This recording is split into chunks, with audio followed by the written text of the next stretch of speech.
Кыргызстанда аз түшүмдүү жерлерден 5 миллиард сомго чейин киреше табууга болот. Бир ал жерлер мыйзам боюнча жайыттарга кошулуп калгандыктан аны бузуп колдонууга эч кимдин укугу жок болуп турат.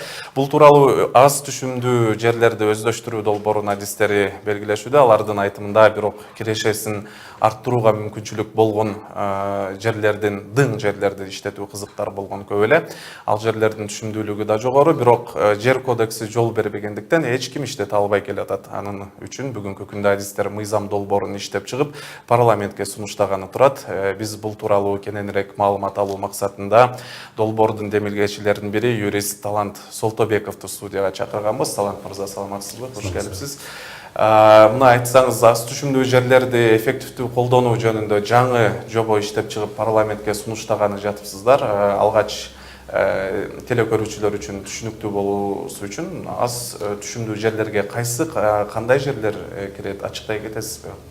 Эми жер кодексине жана башка мыйзамдарды карап келе турган болсок, аз түшүмдүү жерлер деп бул түшүмдүүлүгү төмөн, өзүнүн максаттуу багытында колдонууга мүмкүн эмес болуп жерлер саналат. Мисалы жайыттын ичиндеги аз түшүмдүү жерлер болсо 1 гектардан 0,8 центнерден аз түшүм берген жана ал жерге деген чындыгында бир уйду бага албай турган жерлер болуп саналат. Бул таштак дың жерлер да. Жакшы, ушундай аталган жерлердин жалпы аянты бүгүнкү күндө канча чарчы түзөт? Тилекке каршы союз учурунда ушул аз түшүмдүү жерлер канча экендиги эсептелип, санак алып жүрүлүшкен. Бирок биз өзүнчө ушул көз карандылык калгандан бери бул жагынан эч кандай учеттук, эч кандай саноо токтоп калыптыр да. Бирок эгерде ошол союз учурундагы берилген статистикалык маалыматтарга таяна турган болсок, бул 500 000 гектар жердин тегерегинде да. Эми ал жерлер ошол көз карандысыз болгондон кийин балким бир бөлүгү өздөштүрүлгөн, бирок көпчүлүгү ошол боюнча эле турат десек болот да. Бул аз түшүмдүү жерлерин эффективдүү колдонууга учурда ким же кайсы орган каршы болуп жатат? Эмне үчүн? Себептери? Эми мен биринчиден оюмча бул түшүнбөстүктөн болуп жатат да. Бул жерде деген ушул жайыт жерлердин баары өздөштүрсө, ал өздөштүргөн адам ошол жерге салым кылган болот, эмгек кылган болот, акчасын салган болот. Анан ошол жерлердин баарын ошентип туруп эле жеке менчикке алып кетет деген туура эмес түшүнүк болуп жатат да. Баса белгилей кетиш керек, мындай жерлерге бир гана ижарага берилет. Ижарага берилип, алар ошол өзүнүн жерди өздөштүрүү боюнча проектисинде 5 жыл көрсөтө, 10 жыл көрсөтө, ошону жүзөгө ашыргандан кийин аз түшүмдүү жер чыныгы өздөштүрүлүп, жакшы сапаттуу жер болгондон кийин ынангандан кийин гана жеке менчикке берилиши мүмкүн да. Ушуну түшүнбөстөн көп жактар мындай каршы болуп жаткан жактар да бар да.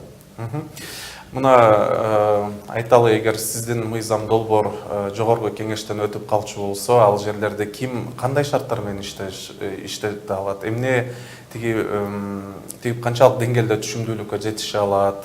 Долбооруңуздарда маселенин бул жагында карап чыккан чыгарсыздар. Бул мыйзам менен кошо биз ошо экономикалык жактан канчалык тийде пайдалуу боло тургандыгын да эсепке алып көрдүк да. Анан бүгүнкү күндө өздөштүрүүгө мурунку жылдарга караганда чындыгында эле мүмкүнчүлүктөр бар да. Мисалы жана тамчылатып сугаруу мүмкүнчүлүгү, жана көп жылдык бактарактарды отургузуу мүмкүнчүлүктөрү боюнча жаңы агротехникалык жана мүмкүнчүлүктөрдү уже жүзөгө ашырып биздин фермерлер билип калды десек болот да. Бирок ошолорду жүзөгө ашырып келгенде мисалы суроолор туулуп атат да. Мисалы алыс жалыкта жайгашкан Алай, Ат башы, Нарын жакта болсо алма өрүк өспөйт, аяк канты өздөштүрүлөт деп. Ошол эле учурда алып келе турган болсок, көп жылдык бат өсүүчү жыгачтар бар. Мисалы кедр жыгачы бар, же болбосо теректер бар. Ал дагы өзүнүн экономикалык жактан баалуу болуп саналат да. Анан эми мал жайганга болбой турган, мал таш жалай турган жерлерди кармап отурбастан, эгерде ошол жерлерди жанагындай тамчылатып сугаруу менен жана башка агротехникалык эмелер менен эгерде өздөштүрө турган болсок, эмнеге мүмкүн болбосун? Эми маселени масштабтуураак деңгээлде алып караганда, сиздин мыйзам долбооруңуз ишке ашып, парламент тарабынан кабыл алынчу болсо, алыскы мөөнөттө бул иш-чара, бул инициатива дейбизби, демилге дейбизби, ушунун пайдасы кандай болот? Негизи эле өлкөнүн айыл чарба индустриясынын өнүгүшүнө салымы кандай болуусу күтүлүүдө? Эми бул жактан бул чындыгында эле демилге. бул мыйзамды иштеп чыгууга жогорку кеңештин депутаттары жана башка мамлекеттик органдар менен жумушчу топ түзүлгөн жана жумушчу топ иштеп чыгып жатат да бул мыйзам долбоорун. Эми бул мамлекетке пайдасын айтып кете турган болсок, эгерде жана 500 000 гектар ас түшүмдүү жер дегендин бир гана проценти өздөштүрүлө турган болсо, мисалы 5 000 гектар жер, ошол 5 000 гектар жерлерге алма өрүк отургузулуп, ошол алма өрүктөн түшкөн пайда жана 7-8 жылдан кийин толук түшүмдүү берип баштагандан кийин ушул жанагы внутренний валовый продукцияга өзү 5 миллиард сом өлчөмүнүн тегерегинде акча түшүү күтүлөт экен да. Ал эми ошол эле учурда бүгүнкү күндө бул фермердин өзүнөн карап келе турган болсок, эгерде бир фермер 1 гектар жерди ошентип өздөштүрүп алма тиге турган болсо, 7 жылдан кийин толук түшүмүн берип баштагандан кийин, эми эгерде жакшы карап, жакшы өздөштүрүп, жакшы иштетип аткан боло турган болсо, таза кирешеси ушул 800 000ден 1 миллион сомдун тегерегинде болушу күтүлүүдө. Эгерде мисалы башка жүзүмдү отургуза турган болсо, 500 000 тегерегинде фермер 1 гектардан пайда алууга мүмкүнчүлүк түзүлөт.